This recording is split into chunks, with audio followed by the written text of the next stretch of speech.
Assalamualaikum warahmatullahi wabarakatuh. Perkenalkan, nama saya Holilatul Laisa.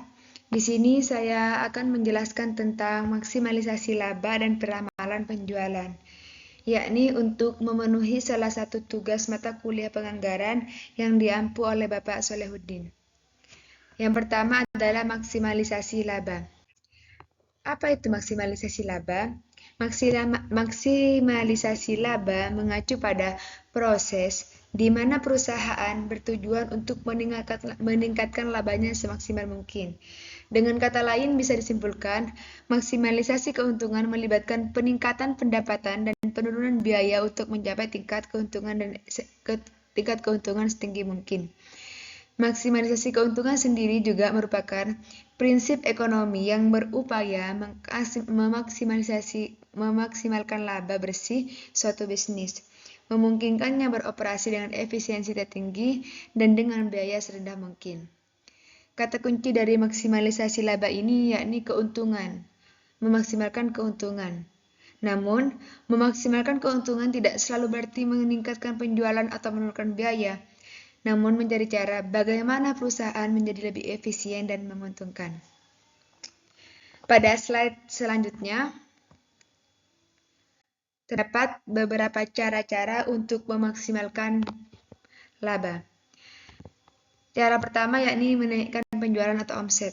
Penjualan atau omset sendiri merupakan jumlah uang yang diterima oleh perusahaan dari hasil menjual barang ataupun jasa kepada konsumen. Penjualan atau omset merupakan sumber utama dari penerimaan. Ada beberapa strategi yang dapat dilakukan oleh perusahaan untuk menaikkan penjualan atau omset. Yakni pertama, meningkatkan kualitas barang atau jasa yang ditawarkan. Kualitas yang baik akan meningkatkan kepuasan dan loyalitas konsumen, sehingga mereka akan lebih sering membeli dan merekomendasikan produk perusahaan kita kepada orang lain. Yang kedua ada menurunkan harga jual barang atau jasa.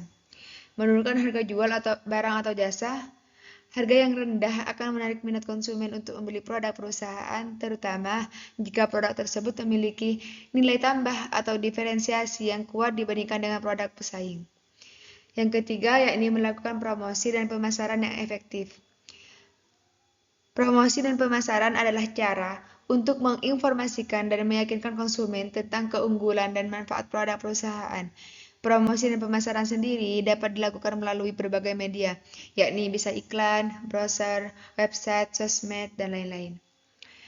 Dan yang terakhir, menciptakan inovasi dan variasi produk. Inovasi dan variasi produk adalah cara untuk menawarkan sesuatu yang baru dan berbeda kepada konsumen. Inovasi dan variasi produk tersebut dapat meningkatkan daya saing dan pangsa pasar perusahaan, serta memenuhi kebutuhan dan selera konsumen yang beragam. Cara yang kedua yakni mengurangi biaya. Mengurangi biaya sendiri merupakan jumlah uang yang dikeluarkan oleh perusahaan untuk memproduksi atau mendistribusikan barang atau jasa kepada konsumen. Biaya merupakan pengurang dari penerimaan perusahaan. Oleh karena itu, salah satu cara untuk meningkatkan laba bersih adalah dengan mengurangi biaya. Beberapa langkah dapat dilakukan perusahaan untuk mengurangi biaya. Yang pertama adalah menganalisis margin. Margin adalah selisih antara harga jual dan biaya produksi per unit. Margin menunjukkan seberapa besar keuntungan yang didapat perusahaan dari setiap penjualan. Perusahaan harus mengetahui margin dari setiap produk yang dijual dan berusaha untuk meningkatkan dengan cara menaikkan harga jual atau menurunkan biaya produksi. Kedua, menambah produk atau layanan. Produk atau layanan tambahan adalah produk atau layanan yang ditawarkan oleh perusahaan sebagai pelengkap atau pendukung dari produk utama. Produk atau layanan tambahan dapat meningkatkan nilai jual dan kepuasan konsumen, serta menghasilkan penerimaan tambahan bagi perusahaan. Yang ketiga yakni meneliti pada supplier. Supplier adalah pihak yang menyediakan bahan baku, komponen, mesin, alat, dan lain-lain yang dibutuhkan oleh perusahaan untuk memproduksi barang atau jasa. Perusahaan harus mencari supplier yang dapat memberikan harga, kualitas, dan layanan yang lebih baik. Dan yang selanjutnya yakni mengatur sistem dan struktur operasional. Mengatur sistem dan struktur operasional adalah cara kerja dan organisasi dari perusahaan dalam menjalankan usahanya.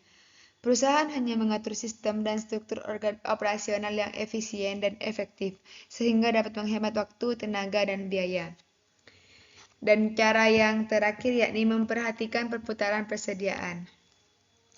Perputaran persediaan adalah rasio antara jumlah barang yang terjual dengan jumlah barang yang tersedia di gudang. Perputaran persediaan menunjukkan seberapa cepat barang berpindah dari gudang ke konsumen. Perputaran persediaan yang tinggi berarti barang tidak lama disimpan di gudang, sehingga menghemat biaya penyimpanan dan juga perawatan. Sedangkan perputaran persediaan yang rendah berarti barang lama disimpan di gudang, sehingga menambah biaya penyimpanan dan perawatan, serta beresiko rusak ataupun kadaluarsa.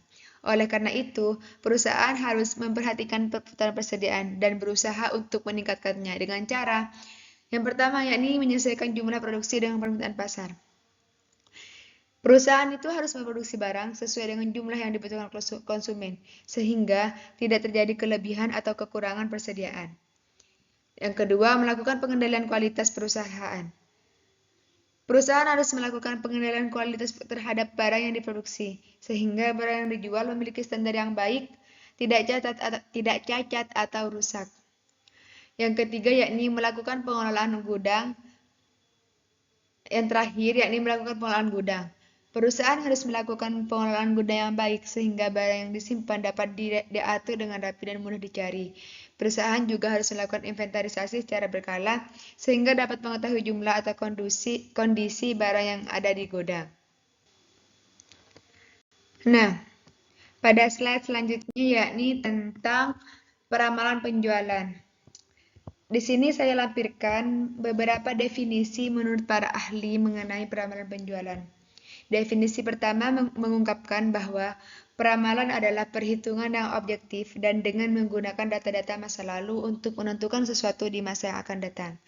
Dan pada definisi kedua, peramalan berarti seni dan ilmu untuk memperkirakan kejadian di masa depan.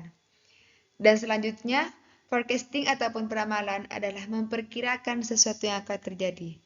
Dan definisi terakhir, peramalan yakni proses untuk memperkirakan beberapa kebutuhan di masa yang akan datang yang meliputi kebutuhan dalam ukuran kuantitas, kualitas, waktu, dan lokasi yang dibutuhkan dalam rangka memenuhi permintaan barang dan jasa. Jika ditarik kesimpulan bahwa peramalan adalah seni dari ilmu memprediksi sesuatu yang belum terjadi dengan menggunakan acuan data-data sebelumnya. Kemudian, terdapat metode peramalan penjualan. Menurut Kashmir, jenis-jenis peramalan penjualan terdiri dari banyak hal. Pertama, dilihat dari segi penyusunannya, yakni ada peramalan subjektif dan peramalan objektif. Peramalan subjektif sendiri merupakan peramalan yang didasarkan pada dasar perasaan atau feeling dari seseorang yang menyusunnya.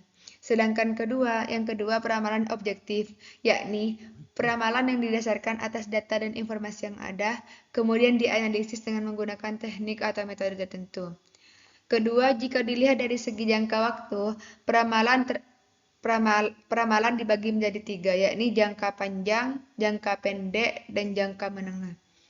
Peramalan jangka pendek sendiri merupakan peramalan yang didasarkan pada waktu kurang dari 1 tahun.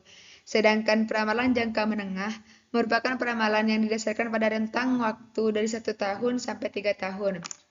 Dan yang terakhir, peramalan jangka panjang merupakan peramalan yang didasarkan pada kurang lebih dari 3 tahun. Dilihat dari segi sifat, peramalan dibedakan menjadi 2, yakni peramalan kualitatif dan juga peramalan kuantitatif. Peramalan kualitatif sendiri merupakan peramalan yang didasarkan atas data kualitatif, dan biasanya peramalan ini didasarkan kepada hasil penyelidikan sebelumnya. Ada beberapa cara peramalan forecast kualitatif ini sebagai berikut. Pertama, pendapat salesman. Salesman diminta untuk mengukur apakah ada kemajuan atau kemunduran segala hal yang berhubungan dengan tingkat penjualan pada daerahnya masing-masing. Kedua, pendapat sales manager. Pada umumnya, estimasi kepala bagian penjualan dapat lebih objektif karena mempertimbangkan banyak faktor. Ini juga disebabkan pendidikannya yang relatif lebih tinggi dari pengalamannya yang lebih luas di bidang penjualan. Dan yang ketiga, pendapat para ahli. Kadang-kadang, estimasi yang dilakukan oleh para salesman dan sales manager ada pertentangannya, sehingga perusahaan perlu memperkerjakan para konsultan di dalam perusahaannya, yakni para ahli-ahli dalam penjualan. Terus yang terakhir ada survei konsumen. Jika pendapat dari ketiga bagian di atas sangat kurang, maka perusahaan perlu meminta pendapat dari konsumen dengan cara melakukan pendekatan kepada para konsumen. Dan yang selanjutnya yakni peramalan kuantitatif. Peramalan kuantitatif sendiri merupakan peramalan yang didasarkan atas data kuantitatif masa lalu dalam bentuk angka-angka seperti metode tren setengah rata-rata atau semi-average method.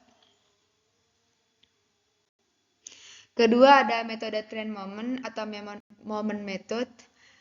Ketiga ada metode tren kuadrat terkecil atau least square method. Yang keempat ada metode tren garis lengkung, dan yang terakhir adalah metode tren parabola, yakni parabolic method.